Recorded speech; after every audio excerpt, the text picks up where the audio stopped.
मानव, वाघ व वन्यप्राणी हल्ल्यांच्या विरोधात देवलापार येथे धरणे आंदोलन. पार्श्वनीवर रामटेक तालुक्यातील देवलापार परिक्षेत्रात वाढत चाललेल्या मानव, वाघ व जंगली जनावरांच्या हल्ल्यांमुळे नागरिकांच्या जीवित सुरक्षिततेचा गंभीर प्रश्न निर्माण झाला. या पार्श्वभूमीवर नागरिकांच्या सुरक्षेसाठी शासनाचे लक्ष वेधण्यासाठी देवलापार परिक्षेत्र जनहित संरक्षण समितीच्या वतीने अप्पर तहसीलदार कार्यालय देवलापार येथे शांततामय धरणे आंदोलन करण्यात आले.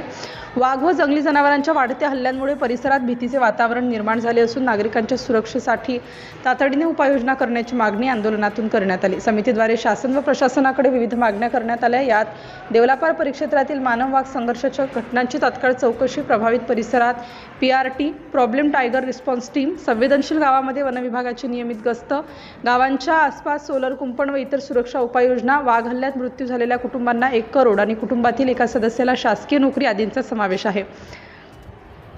नागरिकांच्या जीवित सुरक्षेचा प्रश्न अत्यंत गंभीर असून शासनाने तातडीने दखल घेतली नाही तर पुढील काळात अधिक तीव्र लोकशाही मार्गाने आंदोलन करण्याचा इशारा सुद्धा देण्यात आला. या आंदोलनात देवलापार परिक्षेत्र जनहित संरक्षण समितीचे विजय कोकोडे, हरीश उईके, हरिश्चंद्र सिरिया, महेश ब्रह्मनोटे, रमेश कुमरे, मुकेश दुबे, उमेश उईके, प्रवीण उईके, विनोद मरसकोल्हे, मोहिन पठाण, सरला खंडाते, सारिका उईके, दुर्गावती सरियाम, रामचंद्र अडमाचे, आकाश पंधरे, प्रतीक डोंगरे, राधेश्याम उईके, चिंतामण वरखडे, धर्मराज कोकोडे, चंद्रकांत कोडवते, नितेश ब्रह्मनोटे, शाहरू मरसकोल्हे, विलास उईके, उमेश भांडारकर, छाया भट्टी, कल्पना भलावी, कल्याणी घुरेसह परिसरातील नागरिक, शेतकरी, व्यापारी, युवक व विविध सामाजिक संघटनांनी मोठ्या संख्येने सहभाग घेतला होता.